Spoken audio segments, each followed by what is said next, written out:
Welcome back guys. तो मैं आपका स्वागत करती हूँ अपने नए थर्ड पार्ट में, जो कि है तुंगनाथ ट्रैक। इससे पहले मैंने 2 व्लॉग ऑलरेडी अपलोड कर चुकी हूँ, जिसमें दिखाया गया है आदि बद्री, कर्णप्रयाग, रुद्रप्रयाग और ऊखीमठ।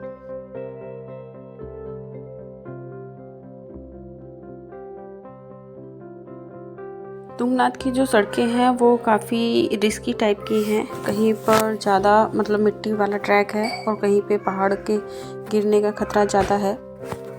और अगर बात करें कि मानसून में आने की, तो यहाँ पे मानसून में आना काफ़ी रिस्की हो सकता है, क्योंकि यहाँ पर रोड बिल्कुल भी अच्छी नहीं है। बहुत जगह कच्ची है और कहीं बहुत ज़्यादा बहुत ज़्यादा ही ख़राब है। मानसून में तो ये कह लो ना के बराबर आना ही ज़्यादा बेटर है।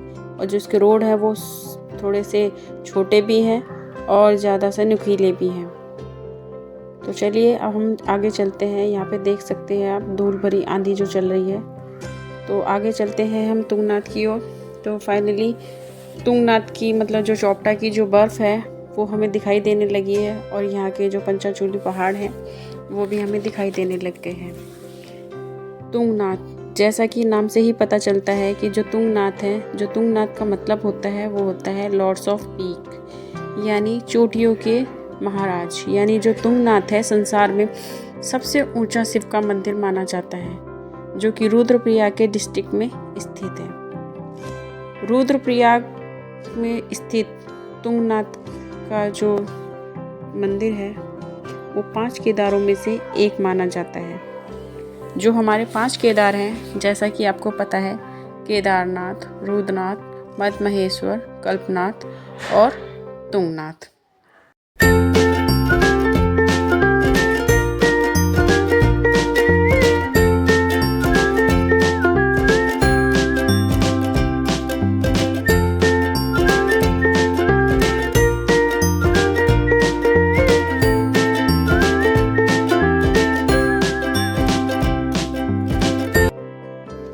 तुंगनाथ का जो टेम्पल है वो करीब 1000 साल पुराना माना जाता है। और तुंगनाथ का जो मंदिर है सबसे हाईएस्ट ऑल्टीट्यूड पे बना हुआ मंदिर है, जिसकी ऊंचाई करीब 3860 मीटर्स की होगी।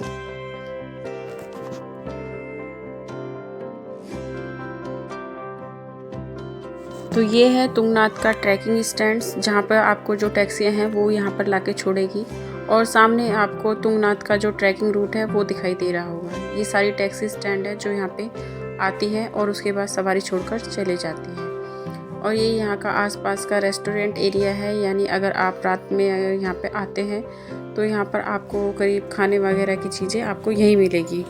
इसके अलावा आपको दूर दूर जाना पड़ेगा।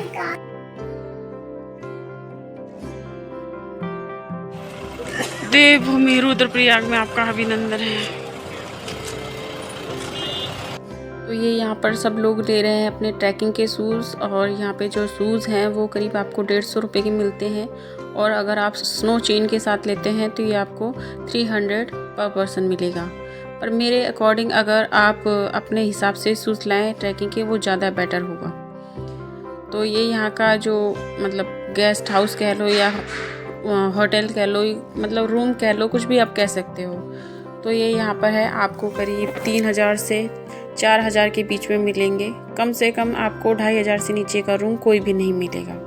तो यहाँ पर आपको मैं दिखाती हूँ, जो रूम है वो एवरेज में ही है, यानी कोई ज़्यादा खास फैसिलिटी नहीं है। बस आप कह लो अगर ठंड में आप यहाँ पर रात में आते हो तो आपको स्टे करने की जगह मिल जाएगी।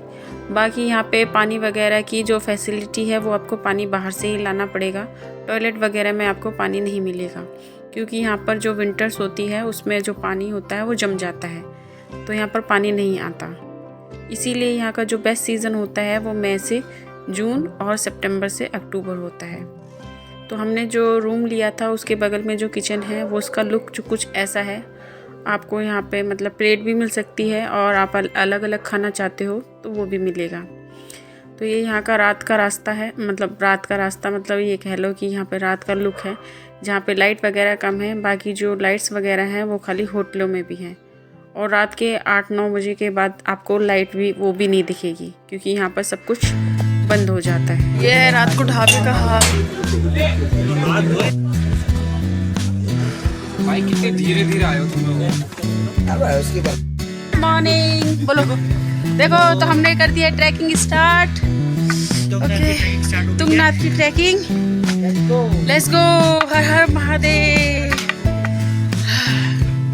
तो ये है स्टार्टिंग का ट्रैकिंग पॉइंट और ये यहाँ का एरिया। फिलहाल तो बस यही लाइट है, बाकी तो अंधेरा है सारा। ट्रैकिंग के लिए आपको 200 पर पर्सन के लिए पर्ची कटवानी होगी। आगे आप जब थोड़ी दूर जाओगे तो यहाँ पे आपकी पर्ची कटेगी। तुंगनाथ का जो ट्रैक है वो करीब 3.5 से 4 किलोमीटर का माना जाता है, जिसमें से जो 2-2.5 किलोमीटर का जो ट्रैक है वो तुंगनाथ का है। बाकी उसके ऊपर अगर आप 1 किलोमीटर आगे जाओगे तो आपको चंद्रशिला पीक मिलेगा, जहाँ से आपको एक सुंदर व्यूज़ मिलेगा और जो ट्रैकिंग है वो दिखाई देगी। और क्या बोलते हैं, मतलब जो अलग अलग जो पहाड़ होते हैं वो आपको दिखाई देंगे। यहाँ पर आने का जो मेन मकसद होता है वो आपका जो स्पिरिचुअल सिग्निफिकेंस होता है वो काफ़ी होता है। और रास्ते में आपको अच्छे अच्छे व्यूज़ भी मिलेंगे।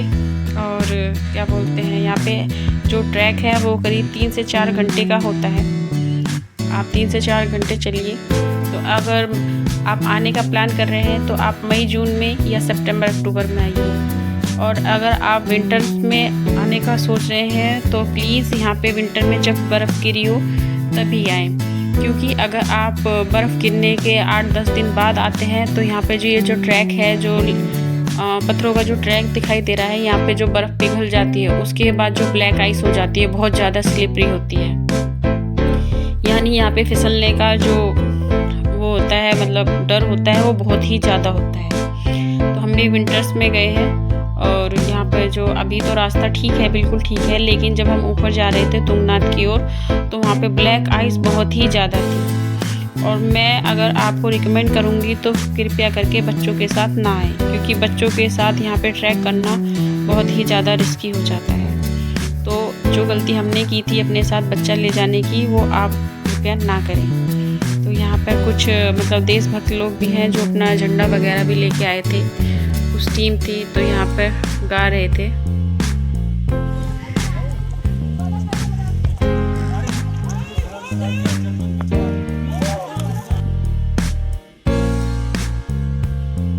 अगर आप मई जून में आते हैं तो यहाँ पर आपको पोनी वगैरह की फैसिलिटी भी मिल जाएगी।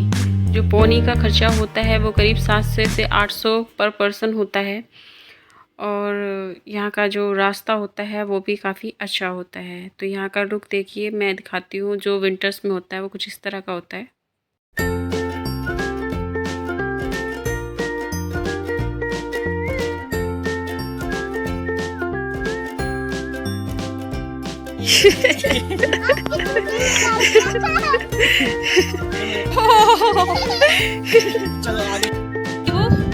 और इसके हाथ में दर्द है, पैरों में भी दर्द हो रहा है, बट लेकिन ईवो बहुत स्ट्रॉन्ग है। उसने चॉकलेट खाई है तो वो चढ़ सकती है।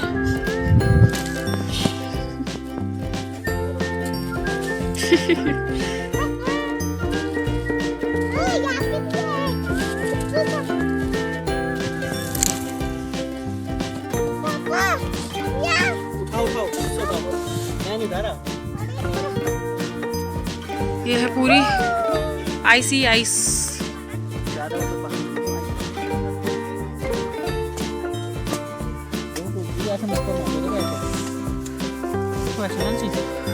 और ये दोनों बैठे हैं बर्फ में।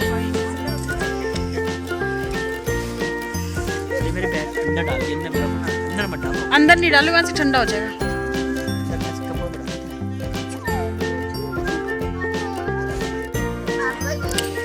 तो ये है दिन का टाइम। कितनी भीड़ हो रही है स्नो में।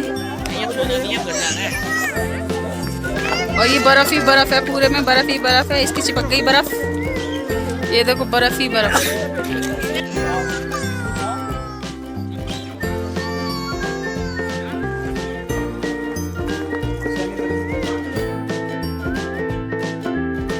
और अगर आप बर्फ़ देखने के शौकीन हैं तो आपको विंटर में ही आना पड़ेगा। और यहाँ पर जो विंटर्स में होता है वो मज़ा कुछ अलग ही होता है।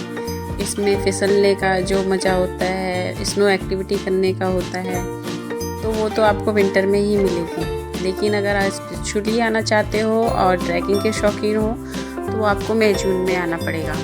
और अगर आप बर्फ़ के शौकीन हो, बर्फ़ की एक्टिविटी के शौकीन हो तो आपको यहाँ पे आना पड़ेगा। बच्चों के साथ फिसलो और मतलब खेलो तो उसका कुछ अलग ही मज़ा होता है। पर मैं आपको रिकमेंड करूँगी कि यहाँ पे जो स्नो चेन है और जो आपके बूट हैं वो कृपया अपने हिसाब से लेके आएँ, क्योंकि यहाँ के जो बूट होते हैं और जो स्नो चेन होती है वो किसी काम की नहीं होती। और ब्लैक आइस पे जो स्नो चेन है बिल्कुल भी काम नहीं करती। जो स्नो चेन काम करती है वो आपकी जो मतलब हैंड टू हैंड बर्फ़ गिरी होती है या सॉफ्ट बर्फ़ होती है उसी में काम करती है, और ये बूट भी उसी में काम करते हैं। तो हम थोड़ा लेट थे, बर्फ़ गिरने के बाद कुछ टाइम बाद आए थे, तो यहाँ पे जो आइस थी वो कुछ पिघल रही, कहीं मतलब कुछ जगहों पे पिघल चुकी थी और स्लिपरी बहुत ज़्यादा हो रहा था। तो इसीलिए आप अगर आते हो तो जब बर्फ़ गिरती है तो उसके कम से कम 2-3 दिन के बाद आ सकते हो, या बर्फ़ जब गिरती है तब आ सकते हो। तो जो विंटर्स होते हैं उसमें जो तुंगनाथ के होते हैं कपाट होते हैं वो बंद होते हैं, इसीलिए हम दर्शन कर वापस आ गए। जो उतरने का जो रास्ता था वो काफ़ी रिस्की था और ब्लैक आइस हो चुकी थी, तो इसीलिए मैंने वहाँ की वीडियो नहीं बनाई। यहाँ पे जो आइस है वो नहीं है, हमने शॉर्ट रास्ता लिया है, यानी ट्रैकिंग वाला रास्ता नहीं लेके हमने जो बीच में मिट्टी वाला रास्ता होता है वो लिया है, क्योंकि फिसलने का डर बहुत ज़्यादा था। तो यहाँ पर मैंने वहाँ उसकी वीडियो बनाई है कि अगर आप विंटर्स में आते हो, अगर आपको ब्लैक आइस मिलती है तो आप ये ऑप्शन भी चूज़ कर सकते हो। यहाँ